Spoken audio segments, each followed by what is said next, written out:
Les je mojím domovom.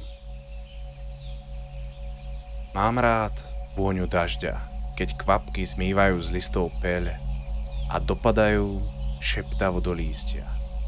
Je výborná viditeľnosť, ale slnko napriek tomu nespaľuje kožu a je možné obrátiť zraky k nebesiam bez toho, aby prišla bolesť z prílišného svetla.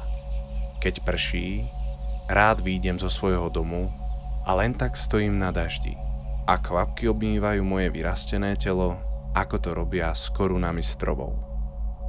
Je to jedno z období, kedy sa necítim tak hladný, ako by spolu s prachom voda dokázala zmyť aj túto úmornú potrebu. Nájsť si jedlo v dnešnej dobe nie je vôbec žiadny med, to mi ver. Po čučorietkach, černiciach aj hluchavkách, aj keby som zjedol celý kôš, som stále hladný. Chcelo by to nejaký dobrý kus mesa. Niečo, čo žilo, behalo, dýchalo, ako ty. Jednoducho, keď už som na tej vyššej priečke potravinového reťazca, dáva zmysel, že si zo živého vezmem silu, ktorú mám v sebe a používam ju ďalej. Neber si to nejak osobne, veď takto funguje celá príroda. Vždy niečo zožerie niečo iné. A to zase umrie. A dá to zase silu žiť tým malým tvorom skrytým v lístí, ktorých rozprávanie ani nie je počuť. A konec koncov, mäso mi veľmi chutí. Je niečo krásne na tom zahryznúť sa do poriadneho stehna. Cítiť tú šťavu, tú mäsovú štruktúru, tie vlákienka, čo to všetko drží pohromade, prehrísť kožičku, alebo ju odlupovať a jesť ju zvlášť, ako predjedlo, alebo nakoniec na chuť. Len by som bol radšej, keby mi tá sítosť vydržala dlhšie. Naozaj, občas sa mi podarí niečo uloviť. Ako teraz. Ale je to len dočasná útecha. Občas mávam taký hlad, že zjem aj kosti. V celku. Nehrízam ich. Je to zvláštne a trochu nepríjemné, áno. Keď pomaly klžu do krku, do pažeráka, do stále hladného žalúdka. Musím zakloniť hlavu, takto, a počkať, až kým je celá kosť vo mne.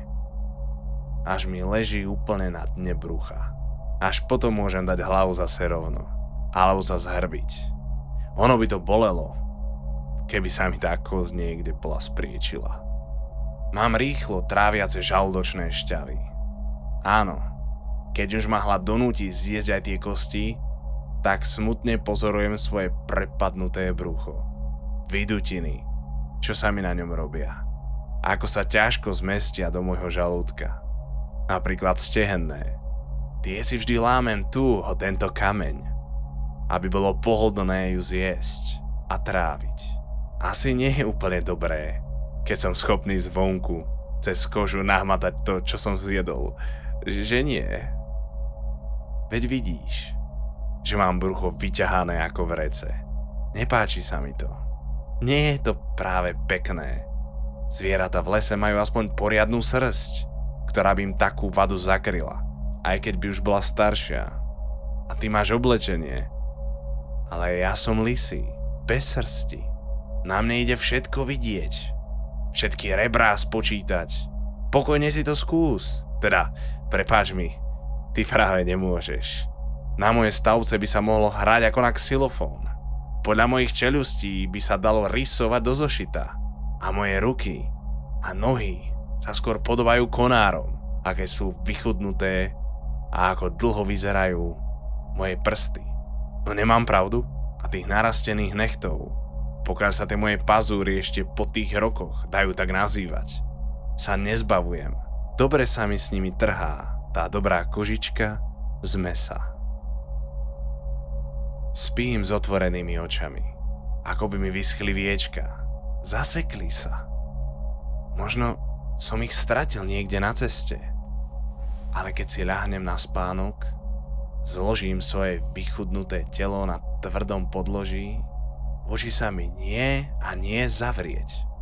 Asi by sa dalo povedať, že spím, ale skôr čas uteká rýchlejšie. Spomienky na prostredie môjho domu miznú a zase sa objavujú ako vlny na veľkom jazere. S tieňou sa naťahujú úponky. To sa mi takto v snoch zjavuje môj hlad. Po okolí sa hýbe, čo by sa hýbať nemalo. Objavuje sa pred vchodom zver, ktorá tam vlastne ani nie je. Prostredie môjho domu sa mení a víri, ako vetvy vrby vo výchrici. Je to na uzúfanie. Ale mám pekné oči. Za to som rád. Mám pravdu, že? Tak aspoň prikývni, keď sa ti teraz tak nechce rozprávať. No vidíš. Občas sa rád zohnem po tôčiku. Alebo k riečke. Pozerám sa na seba v odraze. Mám krásne oči. Hlboké, modré. Občas mám pocit, ako by v tom tele, čo mám, mal byť niekto, kto som naozaj ja. Že moja koža je len zašlá maska, ktorá sa na konci trhá a je celá vyblednutá. Ale čo by som zo seba dal dolu? Viem, že pod kožou už je len vrstvička tuku. Snáď, aby sa nepovedalo. Samá šľacha, trocha svalov a už len moje dlhé kosti. Často premýšľam, aké by to bolo mať vlasy. Ľudia, čo chodia na prechádzku do lesa, mávajú vlasy. Rôzne farby, rôzne dĺžky. Niekto menej vlasov, niekto má hustý porast. Hreje to? Možno nie. Keď na hlave v zime tí ľudia ešte nosievajú čiapky. A čiže také fúzy? Možno by to zakrylo moje zuby. Prepáč, nemám ako si ich čistiť, okrem toho, že by som neustále žúval trávu. Ale varí som nejaká srna. Mám ich žlté, ja viem, je to škoda. Ale sú silné. Lebku prehryznú raz, dva.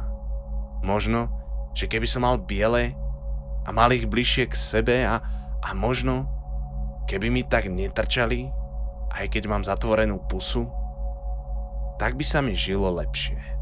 V zime je mi zima. Nemám čo na seba. Áno, skúšal som si na seba dať nejakú kožu srnky alebo diviaka. Dokonca aj oblečenie. Ale nejako ma to hryzie, vysáva, ťaží a zväzuje. V lete je to fajn. To pobehujem po lese v tej jednej koži, čo mám a čo poznám. Teda pokiaľ práve nesvieti slnko, páli ma vlastne podobné ako to oblečenie. Preto radšej vychádzam za noci, keď mesiac posiela na zem len toľko slnečného svetla, koľko je naozaj treba. Stačí mi bohato mesačný svit. Zvykol som si na tú trochu svetla, čo sa dostáva noci. Som taký nočný tvor. To so sebou prináša výhody, ale aj nevýhody. Výhoda je, že sa môžem pohybovať v lesnom poraste veľmi nepozorovane. Nevýhoda je, že vtedy všetko spí a je to niekde zalezené. Tento les je veľmi veľký. Poznával som lesy oveľa menšie. V nich by sa mi žilo veľmi zle. To by hneď každý o mne vedel a moja korisť by sa nenechala loviť, ba naopak by sa obrátila proti mne. Chceli by ma chytiť, niekam zavrieť, zabiť. Snáď ma nechceš tiež niekam zavrieť. Pochop, prosím, som jednoducho už taký. Musím pôsobiť nenápadne. Robiť divné veci, metúce, aby sa na mňa len tak neprišlo, že tu bývam. A tiež, že občas ukojím svoj hlad. Za ten dlhý čas, čo žijem v lese, som sa naučil toľko zvukov, že ich už ani nedokážem vymenovať. Keď príde nejaká situácia, ktorá si vyžaduje určitý zvuk, moja pamäť sama zapracuje a hneď mi dá na výber najlepšie možnosti. Cez vtáky, sirény, trúbenie aut, krík alebo zvuky strojov. Áno, to všetko viem. Mal som jednoducho príliš veľa času. Som za to na seba celkom hrdý. Asi by som si za to zaslúžila nejakú odmenu. Ale ťažko si predstavujem, čo by to mohlo byť za odmenu. Aby viac pršalo? Aby bolo lesa viac? Aby bolo v lese viac ukrytov? aby ľudia nepátrali toľko po tých, ktorí sa už z lesa nevrátia? Alebo by som si možno mohol za odmenu prijať niečo urobiť s tým, ako vyzerám. Alebo keby za každý ten zvuk, čo som sa naučil, aspoň trochu ustúpil ten môj zatratený hlad. Ja si myslím, že by to bolo prianie nás oboch, ak môžem byť taký smelý a vysloviť myšlienku, ak sa ti nechce odpovedať. Ach, nakoniec až by nezostal jediný zvuk, ktorý nepoznám a nepoznajú moje hlasivky. By som sa oslobodil. Bol by som zachránený. Áno, naozaj viem napodobňovať hlasy. Jasné, teraz hovorím, ja viem. Ako to chceš povedať? Ako výchrica? Ako drápanie a hrdzavý plech? Ja to všetko poznám. Ale to je tým, že sa teraz nesnažím nič a nikoho napodobňovať. Takto hovorím bežne, pokiaľ vôbec. Snažím sa byť k tebe úprimný. Snáď si to aspoň trošku vážiš. Ja by som si teda osobne, keby sme si teraz role vymenili, to veľmi vážil. Nevrť sa. Ono sa môže zdať, že mám ruky slabé ako vetvičky, ale zdanie klame. Sú skôr silné ako korene starých stromov. Sám som už veľmi starý. Ale krajina si ma stále nechce vziať k sebe. Nevieš čo s tým? Mohol by som síce skúsiť prestať jesť, ale myslím si skôr, že by sa tým len prehlbovalo moje utrpenie. To možno znie trochu sebecky teraz v tejto situácii, ja si to plne uvedomujem, tým ťa musím uistiť. Ale vezmi si to trochu z iného úhla. Tvoje utrpenie bude konečné. Patrí to k tomu, čo sa stane, pretože sa to má stať. Tak už to na tomto svete chodí. Ver mi, som tu už veľmi dlho. Oveľa dlhšie ako ty. Pamätal by som si tvojich rodičov, aj tvojich starých rodičov.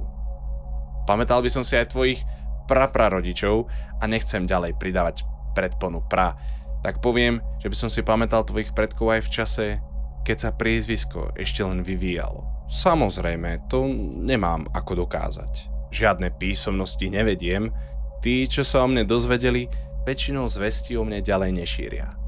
Mimochodom, ak sa ti páči, ako hovorím, tak ďakujem, snažím sa. Ty toho teraz veľmi nenahovoríš. Skúsim ti teda na rozveselenie povedať niečo príjemné, čo by ti mohlo pomôcť pochopiť, ako sa cítim teraz ja. Chodíš do cukrárne občas, nie?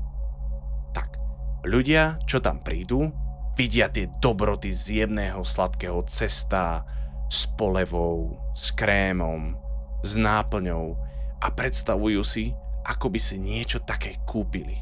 Sadli si pekne k stolčeku a popíjali k tomu kávu. Káva mi nechutí, po nej by som nespal vôbec. A je horká, ako ihličie na zemi. Ale to pečivo, tie zákusky, veď rovnaké pocity mám, keď vidím teba. Prosím, vezmi to ako lichotku. Si naozaj na zahryznutie. Počkaj, ja viem, čo máš na jazyku. Mal by som sa teraz ja skúsiť vžiť do tvojej kože. Tak ja ti poviem, že by mi to nevadilo. Ja už som sa s tou možnosťou vlastne zmieril. A teraz už len čakám, kedy sa to stane. Teda, pokiaľ sa to niekedy stane. Už tu na to čakám veľmi dlho. Som asi veľmi vysoko na potravinovom reťazci. Napríklad, budeš posledný, kto vie. Nádej umiera posledná. A pokiaľ viem, nevidel som ju ešte umierať. Aj keď by sa zdalo, že vzhľadom na môj vek som musel byť toho svedkom. Opak je pravdou. Tak nezúfaj. Životná energia sa nestráca. Tá len mení svoj tvar. Svoje miesto v čase. Plynie ďalej ako vietor. Ako voda. Je to krásne. Ja nad tebou a ty podo mnou. Poznáš kudlanku nábožnú? Možno sa ti tie sladkosti úplne nepozdávajú. To je taká tá pekná zelená kobylka, čo sa stále otáča hlavou a má zopnuté ručičky k nebesiam. Ako by ďakovala za slniečko alebo prosila o dobrú muchu. Ja sa nemodlím. Nemám na čo. A slnko ma páli. Nie som opálený, ako vidíš. Kudlanka nábožná, keď sa pári, zožerie svojmu milému hlavu. Alebo ho zlúpne úplne celého. Je to krásne. Nie len, že on jej daruje semienko života zo seba, on jej daruje celé svoje telo. Máš niekoho? Ak môžem byť tak smelý a opýtať sa. Nie, neboj sa. Páriť sa s tebou nebudem. Nemyslím si, že som toho vôbec schopný. Ale ak ťa to upokojí, začnem od hlavy.